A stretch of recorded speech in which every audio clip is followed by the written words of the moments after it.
ఇప్పుడు టెక్నాలజీ పెరుగుతుంది. టెక్నాలజీ ఎంత అద్భుతంగా ఉన్నా అఫోర్డబిలిటీ అనేది ఒక ఇష్యూ వస్తుంది యాక్చువల్గా. సో రానున్న రోజుల్లో ఖర్చు ఏ రకంగా ఉండే అవకాశం ఉంది క్యాన్సర్ వైద్యానికి? సో దీనికి ప్రజలు ఏ రకంగా సిద్ధంగా ఉండాలి? బెస్ట్ వైద్యం కావాలంటే ఇట్స్ కొంచెం కాస్ట్లీయే. ఒకళ్ళకి క్యాన్సర్ వస్తే వాళ్ళ ఫ్యామిలీ అంతా కూడా పొలాలు అమ్ముకుని, లేకపోతే ఇల్లు బంగారం తాకట్టు పెట్టుకుని ఇల్లు అమ్ముకుని ఇప్పటికీ నడుస్తూ ఉన్నాయి. బెస్ట్ థింగ్ నేను చెప్పేది ఏంటి చెప్పనండి, హెల్త్ ఇన్సూరెన్స్ అడిక్వేట్గా కవరేజ్ పెట్టుకోవడం మంచిది. Don't wait. ఈ రోజుల్లో అందరూ కూడా ఎంతో కొంత సంపాదిస్తారండి. మీ ఆరోగ్యం హెల్త్ ఇన్సూరెన్స్ కన్నా ముఖ్యం ఏం లేదు. ఎన్నింటికో ఖర్చు పెడతాం.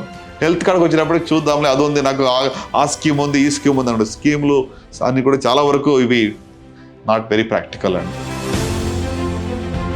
నేను యాజ్ ఎ డాక్టర్గా నాకు ఈ హాస్పిటల్లో ఫ్రీ ట్రీట్మెంట్, నా వైఫ్కి ఫ్రీ ట్రీట్మెంట్ అయినా కానీ I have taken 50 lakhs of health insurance.